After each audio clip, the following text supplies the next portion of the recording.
Let us pray. Lord, our Heavenly Father, thank you, Lord, you have brought us to thy awesome presence this evening to give our thanksgiving, praise and worship. We are also looking forward to listening to your word. Be with us, fill us with thy Spirit so that we understand what we meditate here this evening. Bless each one of us in a special way so that we receive the word of God sincerely with all humility. In Jesus' name we ask these things. Amen.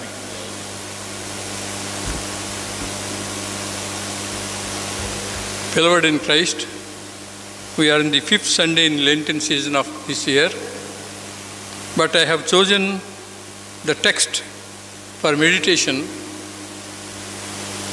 the epistle that has been read out to us, that is 1 Corinthians 13th chapter, verses 1 to 13. Chapter 12 ends with Paul's statement, "Yet I show unto you a more excellent way." That's how he summed up 12th chapter. Chapter 13, the apostle shows what more excellent way he meant: love. So, love in its full meaning, true love for God and man. Without love, the most glorious gifts are nothing, Paul thinks. Love is the indispensable ingredient in the spiritual gifts. In chapter 12, we come across 18 spiritual gifts mentioned, and they may be thought of as God's divine bricks to be used in the construction of His holy and earthly temple. In the analogy, love serves as the celestial cement which holds the bricks together. So you may be endowed with spiritual gifts, but unless the component love is there, that spiritual gift is of no use. Chapter 13 is the more excellent way.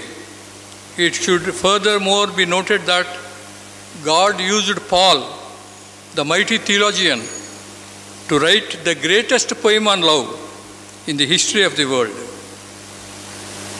We very loosely use the word love, but here is God's direction to Paul, the mighty theologian, to write this great poem on love in the history of the world. Many people believe that theology and love won't go together, but God has commanded that they are not to be separated. Love and theology cannot be separated. Theology without love leads to dead orthodoxy.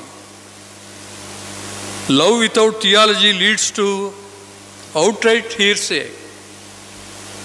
So when we look at the 13th chapter of 1 Corinthians, the first 3 verses speak of the importance of love. Verses 4 to 7, we see the impeccability of love. Verses 8 to 13, the indestructibility of love we come across in this chapter. 12th chapter and 13th chapter, when we contrast with faith and hope, love is supreme. 13th chapter, last word says, love is the greatest. What is the reason? Love is greater because it is the root of faith. Unless you love somebody, you cannot trust him. So of the 3, faith, hope and love is supreme because it is the root of faith. Love is great because it is for others, while faith and hope are largely personal. It is the very essence of God Himself. We have come across the gospel lesson. God so loved the world. God is love. So love is the supreme requirement of any practical Christian because it is the root of faith. When faith and hope are personal, love is for others, and it is the very essence of God Himself. In the Bible, the word love is not used romantically. As many of us know, there are 4 words in Greek for the word love in English. One is storge, that is family love. Number 2, eros, wife and husband love. Philo, friends love. Agape, endless sacrificial love. So when we think of God's love, when we think of the sacrifice of Jesus Christ on the cross, it is sacrificing himself, everything, not hiding anything for himself, completely discharging the assignment given by God the Father. So we see love in Christ's crucifixion, in Christ's suffering, in his death. Love in action is more important. Somebody pointed out there are 15 qualities to love, true love. Jesus Christ is the personification of love. You need not go for any other definition what love is meant. Jesus Christ himself is personification of love. Love came down from heaven to earth in his birth. And love saw him to the cruel death he faced on planet earth. So, while agreeing or while believing that Jesus Christ is the personification of love, let us look to these 15 qualities of true love, basing on the 13th chapter of 1 Corinthians. Number 1, love is patient. Number 2, love is kind. Number 3, love envies not. Number 4, love does not brag. Number 5, love is not arrogant. Number 6, love does not behave itself unseemingly or rudely. Number 7, love seeks not her own, nor selfish. Number 8, love is not easily provoked. Number 9, love thinks no evil. Number 10, love does not rejoice in iniquity. Number 11, love rejoices in the truth. Number 12, love bears all things. 13, love believes all things. 14, love hopes all things. 15, love endures all things. When the word love is uttered, in the secular world, it is a very ordinary way of referring to the relationships. But when we come to theological or biblical interpretation of the word love, as I have been repeatedly saying, Jesus Christ's sacrifice itself is the greatest love. God so loved the world that he gave his only begotten Son, that whosoever believes in him shall not perish but have everlasting life. We are today alive because of God's forbearance with us. So these 15 qualities of true love, if you analyze one by one, we have to learn so many things. Love is patient. One of my most dreadful weaknesses is no patience for me. I cannot wait. I cannot tolerate any delay in my own personal things or other things. But if I love my family or if I love my Lord, I should inculcate patience. Love is kind. Somebody said, living is loving, loving is giving. If you love somebody, you cannot restrain from giving. You may give without love, but once you love, you have to give. So love is kind. Love is charity, in other words. Love envies not. One of the worst enemies in our day-to-day life is enmity. But love envies not. It rejoices when people are blessed in some way or other. Love does not brag.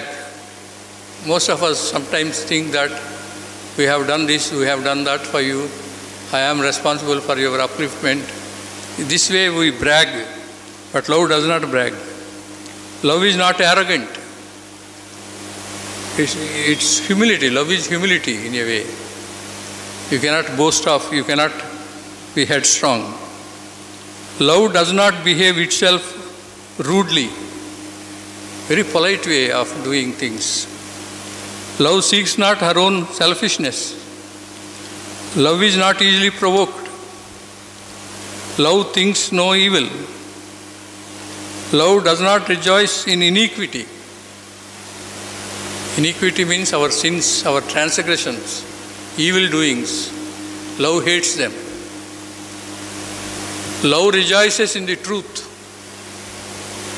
Jesus has come down to earth. He tells Pilate that he is going to stand for truth. I have come here. One of the reasons Jesus has come to this planet Earth is to stand witness for truth. So love rejoices in the truth. Love bears all things. Love believes all things. Love hopes all things. Love endures all things. Karl Barth is a famous theologian. One day somebody asked him, "What is the greatest thought in your mind?" He pondered over for some time and finally came out, "Jesus loves me. That is the greatest thought in my mind. Jesus loves me." How many of us believe that? He loves us. Not because we are honest, not because we are obedient, but His very nature is love. So Karl Barth said, "The greatest thought in my mind is Jesus loves me." Immediately the other fellow said, "Love needs a response. Love cannot be one-way affair.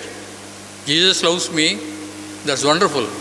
But how about you responding to the invitation Jesus is giving to you from the cross? Are you in a position to love Him?" Romans 5th chapter, 5th verse reads like this: "The love of God has been poured out in our hearts by the Holy Spirit who was given to us." Love of God has been poured out in our hearts by the Holy Spirit. After Jesus' ascension, the Holy Spirit has been sent to us. It has filled our hearts with God's love of God. Same chapter, Romans 5th chapter, verses 6, 8, reads like this: "When we are still without strength, while we are still sinners, while we were ungodly, when we were enemies, Christ died for us." How can somebody say Christ is the personification of love? This is how we find Him. When we are still without strength, while we are still sinners, while we were ungodly, when we were enemies, Christ died for us. God demonstrated His own love towards us in this. What is your response to this? What is your response to Jesus' crucifixion or sacrificial death? You have to give an answer. Either obey or reject. When He demonstrated His own love towards us in the death of Jesus, either we have to obey Him or reject Him. Deuteronomy 6th chapter, 5th verse reads like this: "Ye shall love the Lord your God with all your heart, with all your soul, and with all your strength." We have to make God the object of our love.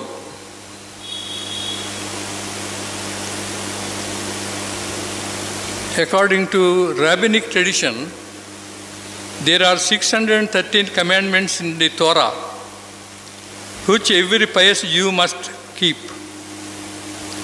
When asked which of these commandments is the most important, Jesus, quoting Deuteronomy chapter 6 verses 4 and 5 and Leviticus chapter 19 verse 18, said to love the Lord your God and love your neighbor. Gospel according to St. Mark chapter 12 verses 30-31. All the commandments are summarized in the duty to love. The priority of love is echoed by John, the apostle of love, in John's first letter, chapter 4, verses 7-21, and by Paul in this epistle to Corinthians, chapter 13. During the days of Passion, this Sunday is being called Passion Sunday.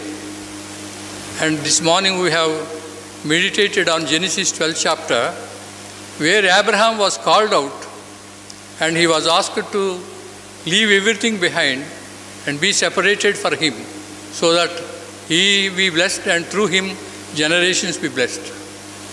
And we also saw in the epistle lesson this morning, God picks up foolish people, weak people, and he makes them greater personalities, greater achievements in their lives. So as we observe this Passion Sunday and as we are approaching Palm Sunday and Holy Week, I thought it would be quite appropriate to thank God for the love He has been showering upon human beings, picking up useless people like us to be weapons in His hand, so that we are blessed, and through us many are blessed during the days of meditating the cross.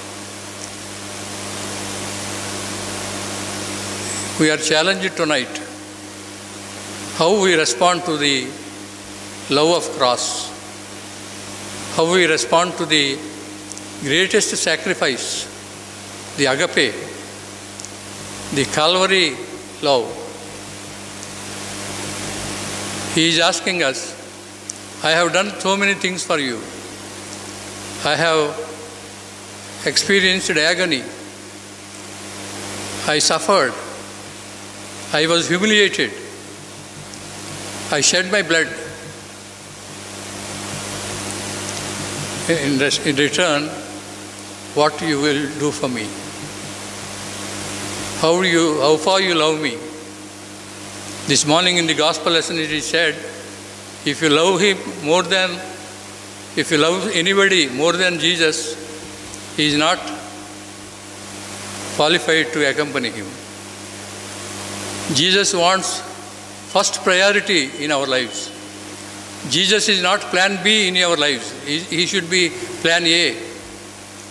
In your priority list, obeying Jesus, believing in Jesus must be the first priority. Even if you love your children, your wife, your job, your position, more than loving Jesus, you cannot accompany him. You cannot be his disciple. Therefore, love speaks to us in a special way this evening. Jesus, through his suffering, calls all of us to be his children by believing in him, just as Abraham believed. Abraham was a pagan. He was a cultivator. Nothing meritorious was in his life, but still he was called and he became father of nations. Maybe we are insignificant in our own way. Maybe we are not recognized by people around us. But Jesus looks at you. God looks at you. He calls you. Only thing is, you must leave friendship with the world and become godly person, so that you be a blessing to many and yourself being blessed to get eternal kingdom. May to that extent our good Lord helps us to respond to his sacrificial love on the cross. May God bless this word.